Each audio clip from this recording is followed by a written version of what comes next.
আসসালামু আলাইকুম প্রিয় শিক্ষার্থীবৃন্দ, সবাই কেমন আছো? আশা করি তোমরা সবাই খুব ভালো আছো। তোমাদের সবাইকে লার্ন উইথ রাত্রি আক্তার লোপা ইউটিউব চ্যানেলে স্বাগতম।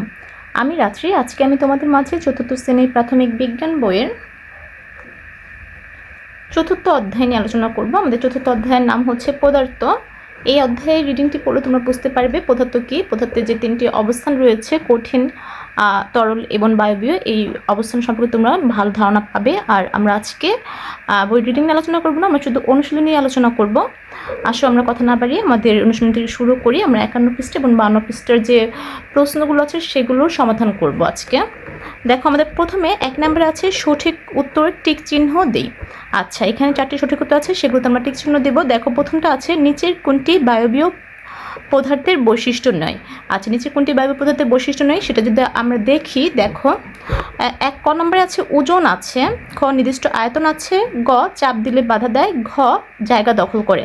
আচ্ছা, বায়বীয় পদার্থের বৈশিষ্ট্য নয় কোনটি? আগে আমরা যদি চিন্তা করি বৈশিষ্ট্য কোনগুলো, বৈশিষ্ট্য অবশ্যই বায়বীয় পদার্থের ওজনও আছে, চাপ দিলে বাধাও দেয় এবং জায়গাও দখল করে বায়বীয় পদার্থ। তাহলে বৈশিষ্ট্য নয়, নির্দিষ্ট আয়তন আছে, ঠিক আছে, এটা বৈশিষ্ট্য নয়। তারপর হচ্ছে 2, নিচের কোনটি পদার্থের ওজন আছে তা প্রমাণ করার একটি উপায়। আচ্ছা, পদার্থের ওজন আছে তা প্রমাণ করার একটি উপায় কি? ক নিক্তি তৈরি করে তুলনা করা, রং দিয়ে চিহ্ন করা, পানিতে ভেজানো, কাগজে আঁকা, এগুলোর মধ্যে নিক্তি তৈরি করে তুলনা করা, এটাই হচ্ছে পদার্থের ওজন আছে তা প্রমাণ করার একটি উপায়। তারপর 3 নাম্বার, কোন পরিবর্তনটি রাসায়নিক পরিবর্তন নয়? আচ্ছা, লোহার মরিচায় ধরা, খ কাঁচ ভাঙা, গ দুধ থেকে দই হওয়া, ঘ পাতার রং পরিবর্তন করা। এর মধ্যে এই যে লোহার মরিচা ধরা, দুধ থেকে দই হয় এবং পাতার রং পরিবর্তন, এগুলো সবই হচ্ছে রাসায়নিক পরিবর্তন। কাঁচ ভাঙা এটা কোনো রাসায়নিক পরিবর্তন নয়, তাহলে পরিবর্তন নয়, কাঁচ ভাঙা এটা উত্তর হবে। এবং 4 আছে মরিচা তৈরি হতে কি লাগে না। আচ্ছা, মরিচা তৈরিতে কী লাগে সেটা আমরা আগে জানি। মরিচা তৈরিতে পানি লাগে, অক্সিজেন লাগে এবং লোহা লাগে, লোহাতেই মরিচা পড়ে। তাহলে লাগে না কোনটি? এর মধ্যে আছে পানি, অক্সিজেন এবং আগুন, এই তিনটি লাগে, লাগে না হচ্ছে লোহা। খ নাম্বারটা হবে উত্তর।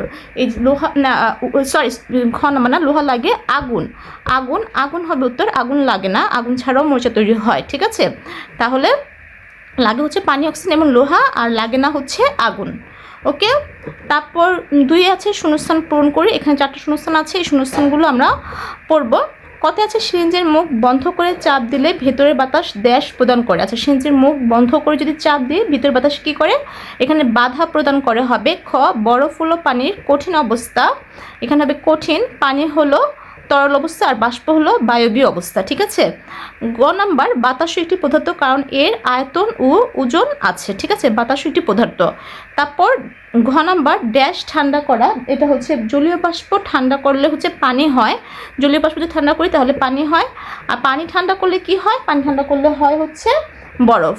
আমরা এই সংস্থানগুলো একটু খাতা থেকে পড়বো, তাহলে তোমাদের বানানগুলো ক্লিয়ার হয়ে যাবে।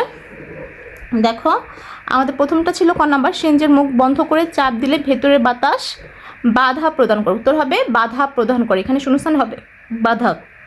খ নাম্বার, বরফ হলো পানির কঠিন অবস্থা।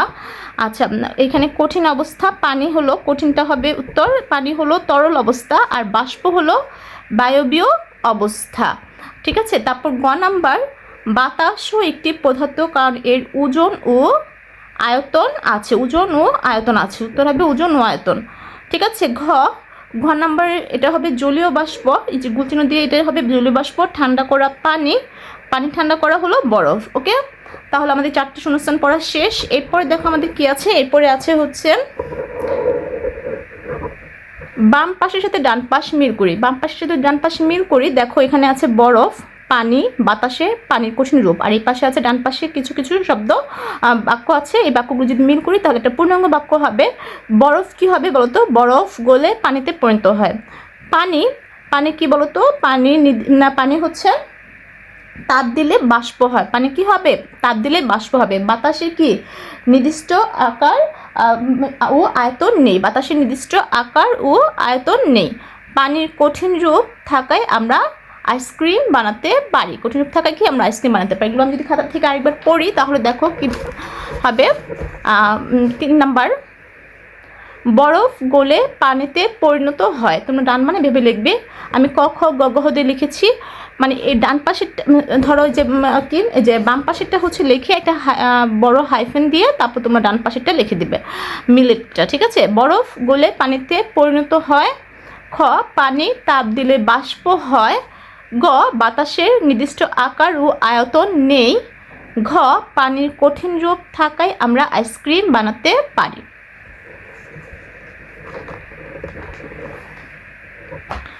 এরপর দেখো 4 আছে সংক্ষিপ্ত উত্তর প্রশ্ন। 3টি সংক্ষিপ্ত প্রশ্ন আছে, সেগুলো আমরা সমাধান করব খাতা থেকে। আমাদের ক নাম্বার প্রশ্নটি ছিল হচ্ছে বাতাস চোখে দেখা যায় না, তবে আমরা কিভাবে বুঝি এটি একটি পদার্থ। আচ্ছা, বাতাস আসলে তোমরা চোখে দেখতে পারি না, তারপর কেন কিভাবে আমরা বুঝি এটি একটি পদার্থ? উত্তর হবে বাতাস জায়গা দখল করে, এর ওজন আছে এবং এটি বল প্রয়োগে বাধা প্রদান করে।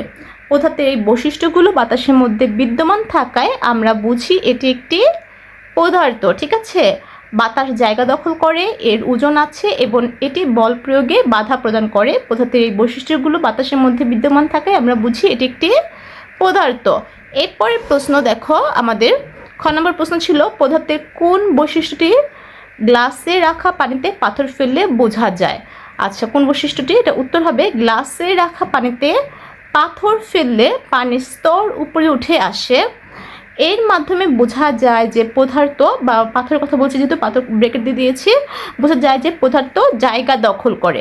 আচ্ছা, তাহলে গ্লাসে রাখা পানিতে পাথর ফেললে বোঝা যায় যে পদার্থ কি জায়গা দখল করে। জায়গা দখল করে দেখে পানির স্তর কী করে বেড়ে যায়। তাহলে খ নম্বর প্রশ্ন এটা। এরপর আমরা যদি গ নম্বর প্রশ্নে যাই, দেখো আমাদের গ নম্বর প্রশ্ন ছিল কিভাবে বুঝবে কোনো একটি পদার্থ কঠিন না তরল। আচ্ছা, উত্তর যে পদার্থের নির্দিষ্ট আকার ও আয়তন থাকে এবং সহজে আকার পরিবর্তন করে না সেটি কঠিন পদার্থ। অন্যদিকে যার নির্দিষ্ট আয়তন থাকলেও নির্দিষ্ট আকার নেই এবং যে পাত্রে রাখা হয় সেই পাত্রের আকার ধারণ করে সেটি তরল পদার্থ। এভাবে বোঝা যায় কোনো পদার্থ তরল বা কঠিন। আচ্ছা, তাহলে এভাবে বোঝা যায় কোন পদার্থ তরল বা কঠিন। আমরা তাহলে বুঝতে পেরেছি কিভাবে বুঝবো কোন পদার্থ তরল কিংবা কঠিন। এরপর আমাদের হচ্ছে 5 আছে বর্ণনামূলক উত্তর প্রশ্ন। 3টি বর্ণনামূলক প্রশ্ন আছে, মানে এগুলো একটু বড় করে লিখতে হবে, ব্রড করে। এই প্রশ্ন উত্তরগুলো কি করব আমরা খাতা থেকে পড়ব। আচ্ছা, আমাদের ক নম্বর প্রশ্ন ছিল বৈশিষ্ট্যের ভিত্তিতে কঠিন, তরল ও গ্যাস এই 3টি অবস্থার পার্থক্য করি। আচ্ছা, বৈশিষ্ট্যের ভিত্তিতে আমরা পার্থক্য করব। উত্তর হবে বৈশিষ্ট্যের ভিত্তিতে কঠিন, তরল ও গ্যাস এই 3টি অবস্থার পার্থক্য নিচে দেওয়া হলো। তারপর আমরা একটা ছক করে পার্থক্য করব। এই যে ঠিক এভাবে আমরা ছকটা করব। কঠিন, তরল এবং গ্যাস, তিনটি দাগ কেটে একটাতে কঠিনের বৈশিষ্ট্যগুলো লিখবো, এটাতে তরলের বৈশিষ্ট্য, এটাতে কি গ্যাসের বৈশিষ্ট্য লিখবো। 1 নম্বর কঠিন পদার্থের নির্দিষ্ট আকার আছে। তরলের সময় লিখবো 1 নম্বর তরল পদার্থের নির্দিষ্ট আকার নেই। তরল পদার্থের কি নির্দিষ্ট আকার নেই এবং গ্যাসীয় পদার্থের নির্দিষ্ট আকার নেই। তারপর 2 নম্বর কঠিন পদার্থের নির্দিষ্ট আয়তন আছে।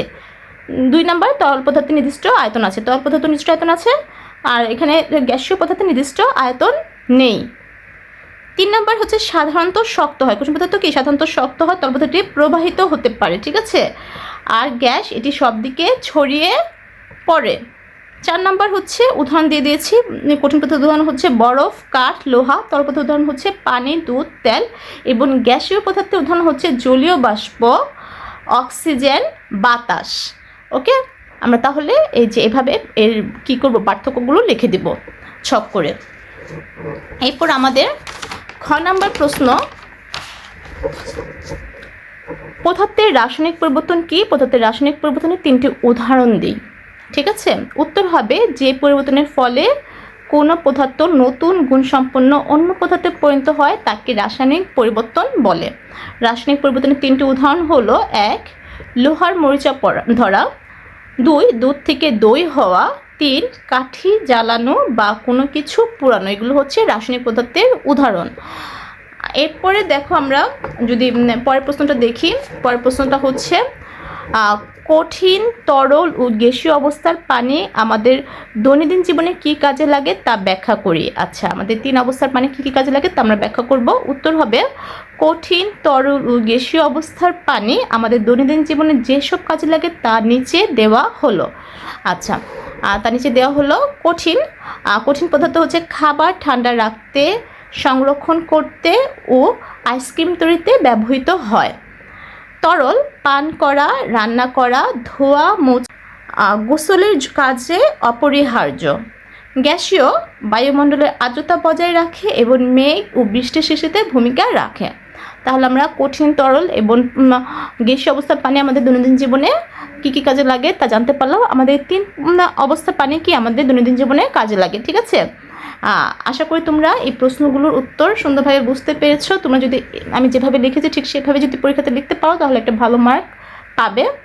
তোমরা আমার এই প্রশ্নগুলো নিজেরা খাতায় নোট করে তারপর পড়াশোনা করবে। আর আজকে ক্লাসটা তোমাদের কেমন লেগেছে অবশ্যই কমেন্টস করে জানাবে। ভালো লাগলে অবশ্যই বন্ধুদের সাথে শেয়ার করবে এবং আমার চ্যানেল যদি নতুন হয়ে থাকো তাহলে সাবস্ক্রাইব করবে, পাশে থাকবে। সবাই ভালো থাকবে, সুস্থ থাকবে। আল্লাহ হাফেজ।